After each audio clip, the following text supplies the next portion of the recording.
नमस्कार साथियों, मैं बबलू धाकड़ स्वागत करता हूं आप सभी का धरणीधर एग्रो क्लासेज के ऑनलाइन प्लेटफॉर्म पर। साथियों, आज हम चर्चा करने वाले हैं उस बिंदु का नाम है फॉरेस्ट्री के बारे में हम आज विस्तार से चर्चा करेंगे। ये फॉरेस्ट्री जो हमारे बीएससी ऑनर्स एग्रीकल्चर पर पार्ट फर्स्ट के अंदर सेमेस्टर फर्स्ट के अंदर ये हमारे एक अलग से सब्जेक्ट चलती है। उस सब्जेक्ट के बारे में हम आज विस्तार से पढ़ने वाले हैं। या इसका हम सबसे पहले हम इसका सिलेबस देखेंगे, उसके बाद में हम 1 बाय 1 करके हम इसके एक एक टॉपिक के ऊपर अलग अलग सेशन करके इसके वीडियो बनाएंगे। लेकिन जो हमारे फॉरेस्ट्री है, ये फॉरेस्ट्री अभी राजस्थान सरकार के द्वारा जो 29 जो गवर्नमेंट नए एग्रीकल्चर कॉलेज खोले गए हैं उनके अंदर ये फॉरेस्ट्री आती है। और साथ ही में कई सारे ऐसे कॉलेज है जहाँ पर फॉरेस्ट्री के हमारे प्रोफेसर हैं वो वहाँ पर अवेलेबल नहीं है। तो हम इसके माध्यम से आपको ये बताने का प्रयास करेंगे कि फॉरेस्ट्री के अंदर हमको क्या क्या पढ़ना है और फॉरेस्ट्री से जो प्रश्न आते हैं उनको हम किस प्रकार से सोल्व करेंगे। तो हम सबसे पहले आज फॉरेस्ट्री के अंदर हम इसका सिलेबस डिस्कस करेंगे कि फॉरेस्ट्री के अंदर हमको क्या कौन कौन से टॉपिक पढ़ने पड़ेंगे। तो हम सबसे पहले आज इसका सिलेबस डिस्कस करते हैं। तो हमारा टॉपिक हो जाएगा फॉरेस्ट्री और इसका जो टाइटल होता है वो टाइटल होता है या कोड होता है हॉर्टिकल्चर 112। यानी कि हमारे जो सेमेस्टर एग्जाम लगता है उसके अंदर हॉर्टिकल्चर 2 सब्जेक्ट आती है, जिसके अंदर एक तो हम उद्यान विज्ञान के बारे में पढ़ते हैं और जो फॉरेस्ट्री है फॉरेस्ट्री को ही किसके अंदर माना जाता है, हॉर्टिकल्चर के अंदर माना जाता है। क्योंकि उसका जो अगर मेजर जो पार्ट होता है फॉरेस्ट्री का वो लगभग हॉर्टिकल्चर के अंदर जो चीज़ें होती है उससे रिलेटेड होता है, इसीलिए इसको हम हॉर्टिकल्चर 112 के नाम से जानते हैं। सबसे पहले आज हम इसका सिलेबस डिस्कस करेंगे कि सिलेबस के अंदर हमको क्या क्या चीज़ें पढ़नी होती हैं। तो सबसे पहले हम इसका देखेंगे इंट्रोडक्शन।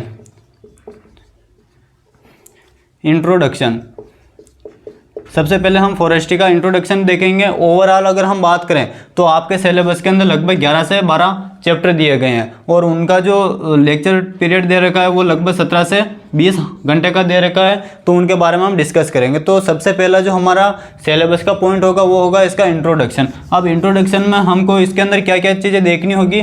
तो इंट्रोडक्शन के अंदर हम सबसे पहले इसके देखेंगे, हम डेफिनेशन देखेंगे कि इसकी डेफिनेशन क्या होती है, उसके बारे में देखेंगे। इसके बाद हम देखेंगे इसमें फॉरेस्ट का क्लासिफिकेशन देखेंगे। फॉरेस्ट का क्लासिफिकेशन के बारे में हम विस्तार से चर्चा करेंगे, ठीक है ना, कि भारत के अंदर जो वन है या फॉरेस्ट है उनको कितने भागों में बांटा जाता है, वैज्ञानिकों के आधार पर किस प्रकार से उसका वर्गीकरण किया जाता है, और इसके अलावा टेम्परेचर के बेस पर, क्लाइमेट के बेस पर किस प्रकार से हम फॉरेस्ट का क्लासिफिकेशन कर सकते हैं, उसके बारे में देखेंगे। उसके बाद नेक्स्ट हम देखेंगे फॉरेस्ट क्लासिफिकेशन के अलावा हम देखेंगे फॉरेस्ट पॉलिसी के बारे में देखेंगे या वन नीति के बारे में देखेंगे। किसके बारे में? वन नीति के बारे में देखें। वन नीति के बारे में देखेंगे कि भारत सरकार के द्वारा पहली बार वन नीति लाई गई थी, उसके क्या क्या उद्देश्य थे, इसको लाने के पीछे का प्रमुख कारण क्या था, उसके बारे में हम विस्तार से देखेंगे। तो जो हमारा पहला जो टॉपिक होगा वो होगा इंट्रोडक्शन के हमको 3 से 4 चीज़ें देखनी होगी। डेफिनेशन के साथ में हम प्रमुख शब्दावली या टर्मिनोलॉजी देखेंगे। उसके बाद क्लासिफिकेशन और फॉरेस्ट पॉलिसी या वन नीति के बारे में हम चर्चा करेंगे। नंबर 2 जो हमारा टॉपिक होगा सिलेबस के अंदर वो होगा रीजनरेशन, यानी कि वन पुनर्जनन, फॉरेस्ट वन पुनर्जनन या फॉरेस्ट पुनर्जनन। अब यानी कि पुनर्जनन का अर्थ क्या होता है? पुनर्जनन का अर्थ होता है बिगड़े हुए काम को फिर से उसको नए रूप में लेकर आना। उसको हम क्या कहते हैं? पुनर्जनन के नाम से जानते हैं। तो हम किसका पुनर्जनन करेंगे? वन का पुनर्जनन करेंगे। यानी कि अगर कहीं पर वन खत्म हो जाते हैं या बिल्कुल ही समाप्त होने की कगार पर आ जाते हैं तो उनको फिर से विकसित करना क्या कहलाता है? हमारा वन पुनर्जनन या फॉरेस्ट रीजनरेशन के नाम से जानते हैं। अब जो फॉरेस्ट रीजनरेशन होता है ये कितने प्रकार का होता है? 2 प्रकार का होता है। नंबर 1 होता है प्राकृतिक पुनर्जनन और नंबर 2 होता है कृत्रिम पुनर्जनन, ठीक है ना। तो उनके बारे में हम डिटेल से देखेंगे। प्राकृतिक पुनर्जनन किस प्रकार से होता है, उसकी कौन कौन सी विधियाँ होती हैं, उन सभी के बारे में देखेंगे। उनसे क्या क्या डिसएडवांटेज है, उनके क्या क्या एडवांटेज, उनके बारे में देखेंगे। आर्टिफिशियल रीजनरेशन के बारे में भी हम उसकी प्रमुख कौन कौन सी विधियाँ उनके बारे में देखेंगे। एडवांटेज और डिसएडवांटेज क्या क्या है उनके बारे में देखेंगे। तो हमारे जो नंबर 2 टॉपिक होता है वो होता है फॉरेस्ट रीजनरेशन। नंबर 3 टॉपिक की बात करें तो नंबर 3 टॉपिक होगा हमारा क्राउन क्लासिफिकेशन, ठीक है ना। क्राउन क्लासिफिकेशन की बात करें तो इसके अंदर हम पढ़ेंगे क्राउन क्लासिफिकेशन क्या होता है या फिर क्राउन क्या होता है उसके बारे में देखेंगे। और वर्गीय क्राउन कितने प्रकार का होता है, तो क्राउन 4 प्रकार का होता है, उसके बारे में हम देखेंगे। इन चारों प्रकार को बारे में हम विस्तार से देखेंगे। इनके क्या क्या कैरेक्टर होते हैं वो देखेंगे, क्या क्या इनके एडवांटेज है, क्या क्या डिसएडवांटेज है, वो सारी चीज़ें हम इसके अंदर देखेंगे। नंबर 4 हमारा जो आता है वो आता है वन मापन या फॉरेस्ट मेजरमेंट। कौन सा आता है, फॉरेस्ट मेजरमेंट, ठीक है ना। फॉरेस्ट मेजरमेंट के अंदर हम वो सारी चीज़ें देखेंगे कि वन के अंदर जितने भी वृक्ष होते हैं उनका हम वृक्षों का मापन किस प्रकार से कर सकते हैं। तो फॉरेस्ट मेजरमेंट के अंदर हम 3 चीज़ों का मापन करेंगे। किस किस का, एक तो सबसे पहले करेंगे जो वन होगा, वन के अंदर पेड़ पौधे होते हैं उसके अंदर हम देखेंगे एक तो हाइट मेजरमेंट किस प्रकार से कर सकते हैं उसके बारे में देखेंगे। दूसरा हम देखेंगे एज मेजरमेंट, उसके बारे में देखेंगे। और नंबर 3 देखेंगे हम इसका एज मेजरमेंट होगा, हाइट मेजरमेंट होगा, और नंबर 3 हो जाएगा इसके अंदर डायामीटर मेजरमेंट।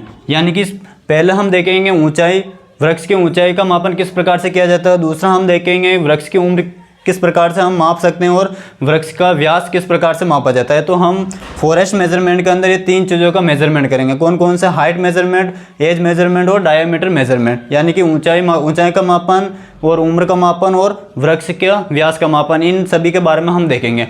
और इनके अलग अलग विधियाँ होती है, यानी कि हाइट मेजरमेंट की कौन कौन सी विधियाँ हैं वो देखेंगे, एज मेजरमेंट की कौन कौन सी विधियाँ उनके बारे में देखेंगे, और डायमीटर के मेजरमेंट की कौन कौन सी विधियाँ उनके बारे में हम देखेंगे। अगर इसका आप स्क्रीनशॉट लेना चाहते हैं तो फटाफट से स्क्रीनशॉट लीजिए, फिर हम अदर पॉइंट के बारे में देखते हैं। उसके बाद हम देखते हैं नंबर 5, जो हमारा सिलेबस के अंदर जो टॉपिक होगा वो होगा हमारे इसके अंदर टेंडिंग ऑपरेशन। यानी कि अगर किसी भी हम फॉरेस्ट का इस्टेब्लिशमेंट करते हैं यानी रीजनरेशन करते हैं तो उसके बाद में उसको स्थायित्व प्रदान करने के लिए, उसके अंदर बायोडाइवर्सिटी बनाए रखने के लिए हम कुछ महत्वपूर्ण क्रियाएं करते हैं। उन क्रियाओं को हम टेंडिंग ऑपरेशन के नाम से जानते हैं, जिसके अंदर कई सारी प्रोसेस क्रियाएं आती है। कौन कौन सी आती है, तो जनरली हम इसके अंदर 2 से 3 प्रमुख जो क्रियाएँ होती है वो देखेंगे, जिसके अंदर हम एक तो करेंगे थिनिंग क्या होती है उसके बारे में देखेंगे। इसके अलावा हम क्लीनिंग करेंगे। क्लीनिंग यानी कि अनावश्यक पौधे होंगे वहाँ पर उनको हटाते हैं। अगर कोई पेड़ के ऊपर रोग या कीटों का आक्रमण हो जाता है तो उनको वहाँ से हटाया जाता है ताकि दूसरे वृक्षों के ऊपर उसका हानिकारक इफेक्ट ना पड़े। तो ये सारी जो क्रियाएं आती है वो किसके अंदर आती है, टेंडिंग ऑपरेशन के अंदर आती है। नंबर 6 जो हमारा इसके अंदर सिलेबस के अंदर जो टॉपिक होगा वो होगा हमारा एग्रो फॉरेस्ट्री। क्या होगा, एग्रो फॉरेस्ट्री। यानी कि हम सबसे पहले हम अध्ययन करेंगे, फॉरेस्ट्री का अध्ययन करेंगे। उसके बाद हम इसमें नेक्स्ट जो हमारा इसी के अंदर आएगा एग्रो फॉरेस्ट्री, यानी कि कृषि के साथ में वानिकी का अध्ययन, या फिर हम कह सकते हैं वानिकी के साथ में कृषि करना क्या कहलाता है, एग्रो फॉरेस्ट्री कहलाता है। तो एग्रो फॉरेस्ट्री के अंदर हम इसकी क्या क्या देखेंगे, तो इसकी हम डेफिनेशन देखेंगे, इसका उद्देश्य क्या है वो सारी चीज़ें देखेंगे। उद्देश्य या ऑब्जेक्टिव क्या है इसका महत्व क्या है, यानी कि एग्रो फॉरेस्ट्री का वानिकी के साथ में कृषि को करने का क्या क्या उद्देश्य है, इंपॉर्टेंस है, उन सभी चीज़ों को हम देखेंगे एक एक करके। इसके अलावा हम नंबर 7 की बात करें तो नंबर 7 पर हम इसमें सिलेबस के अंदर देखेंगे, इसके अंदर प्रमुख एग्रो फॉरेस्ट्री से संबंधित प्रमुख प्रोसेस कौन कौन से हो सकते हैं, यानी कि कल्टीवेशन का टाइप देखेंगे। किसके अंदर हम देखेंगे, एग्रो फॉरेस्ट्री के अंदर। तो हम इसका नाम देंगे अदर टॉपिक, ठीक है, जो किसके अंदर आएंगे, एग्रो फॉरेस्ट्री और फॉरेस्ट्री दोनों का ये मिला जुला टॉपिक होता है, इसीलिए हम इसको अदर टॉपिक देंगे, जिसके अंदर हम प्रमुख कल्टीवेशन के बारे में देखेंगे। जिसके अंदर हम सबसे पहले देखेंगे शिफ्टिंग कल्टीवेशन क्या होता है, शिफ्टिंग कल्टीवेशन का आपने नाम सुना होगा, उसके बारे में देखेंगे। नंबर 2 हम देखेंगे इसके अंदर टोंगिया कल्टीवेशन क्या होता है उसके बारे में देखेंगे। नंबर 3 की बात करें तो इसमें हम देखेंगे एले क्रॉप क्या होता है, एले क्रॉपिंग क्या होता है उसके बारे में विस्तार से देखेंगे। नंबर 4 की बात करें तो नंबर 4 देखेंगे हम मिक्स्ड मिक्स्ड फार्मिंग के बारे में देखेंगे। नंबर 5 की बात करें तो नंबर 5 पर हम देखेंगे इसके अंदर इंटर क्रॉपिंग, इसके बारे में हम विस्तार से चर्चा करेंगे। इसके अलावा और कई सारे क्रॉपिंग सिस्टम होते हैं, उन सभी के बारे में हम चर्चा करेंगे, ठीक है ना। इसके अलावा हम नंबर 6 की बात करें तो इसी के अंदर हमारे एक छोटा सा टॉपिक आएगा बायोडाइवर्सिटी, इसके बारे में हम चर्चा करेंगे, यानी जैव विविधता क्या होती है उसके बारे में देखेंगे। और नंबर 7 की बात करें तो नंबर 7 आ जाएगा हमारे इसके अंदर इकोलॉजी, क्योंकि जब हम किसी फॉरेस्ट की बात करते हैं तो ये दोनों चीज़ें मेन उसके अंदर आती है, इकोलॉजी और इन्वायरमेंट, जिसके अंदर बायोडाइवर्सिटी और एक छोटा सा टॉपिक आता है इकोलॉजी, उनके बारे में हम देखेंगे। इसके अतिरिक्त और छोटे छोटे और जो टॉपिक बच जाते हैं उनके बारे में हम देखेंगे। तो अल्टीमेटली हम ये पूरा फॉरेस्ट्री के अंदर ये 7 टॉपिक के बारे में चर्चा करेंगे। जो आपके सिलेबस दे रहेगा, सिलेबस के अंदर आपके 10 से 11 टॉपिक अलग अलग करके दे रहेगा, जिसके अंदर जो हम रीजनरेशन वाला, फॉरेस्ट रीजनरेशन वाला जो चैप्टर दे रहेगा वो आपके 2 लेक्चर के अंदर दे रहेगा, यानी कि नेचुरल अलग दे रहेगा और आर्टिफिशियल अलग दे रहेगा। उन सभी को मैंने कॉमनली एक टॉपिक के अंदर ही लेकर आ गया हूँ, ठीक है ना। तो इस प्रकार हमारे 7 चैप्टर के अंदर आपके जो सिलेबस के 11 चैप्टर दे रखे हैं वो हमारे कवर होते हैं। कौन कौन सा है तो एक बार हम फटाफट से देख लेते हैं हमको सिलेबस के अंदर क्या क्या दे रखा है। तो सिलेबस के अंदर हमारे दे रखा है सबसे पहले फॉरेस्ट क्या होता है, उसकी डेफिनेशन, और इसके अतिरिक्त उसका क्लासिफिकेशन और फॉरेस्ट पॉलिसी के बारे में देखना है हमको, और एक हम प्रमुख शब्दावली के बारे में देखना है। नंबर 2 होगा हमारा फॉरेस्ट रीजनरेशन, इसके बारे में देखना है, जिसके अंदर हम 2 के बारे में देखेंगे। एक देखेंगे हम नेचुरल फॉरेस्ट रीजनरेशन, और नंबर 2 हो जाएगा आर्टिफिशियल फॉरेस्ट रीजनरेशन, इसके बारे में हम विस्तार से चर्चा करेंगे। नंबर 3 होगा क्राउन क्लासिफिकेशन, और नंबर 4 जो होगा वो होगा हमारे फॉरेस्ट मेजरमेंट आपके सिलेबस में 2 अलग अलग टॉपिक दे रखे हैं। एक होगा उसके अंदर हाइट मेजरमेंट का अलग दे रखा है, और दूसरा दे रखा है जो डायमीटर मेजरमेंट है उसका अलग दे रखा है। उसके बारे में हम एक ही चैप्टर के अंदर देखेंगे फॉरेस्ट मेजरमेंट के अंदर, ठीक है ना। और उसकी कौन कौन सी विधियाँ होती हैं उन सभी के बारे में हम डिस्कस करेंगे। नेक्स्ट जो आता है हमारा टॉपिक वो आता है टेंडिंग ऑपरेशन। टेंडिंग ऑपरेशन का अर्थ क्या होता है तो फॉरेस्ट को कंजर्वेशन यानी कि संरक्षण करने के लिए हम कौन कौन सी क्रियाएं कर सकते हैं ताकि जो दूसरे वृक्ष है उनको कोई नुकसान नहीं हो। तो उसके अंदर हम थिनिंग करते हैं, क्लीनिंग करते हैं, इसके अलावा और कई सारी क्रियाएं करते हैं।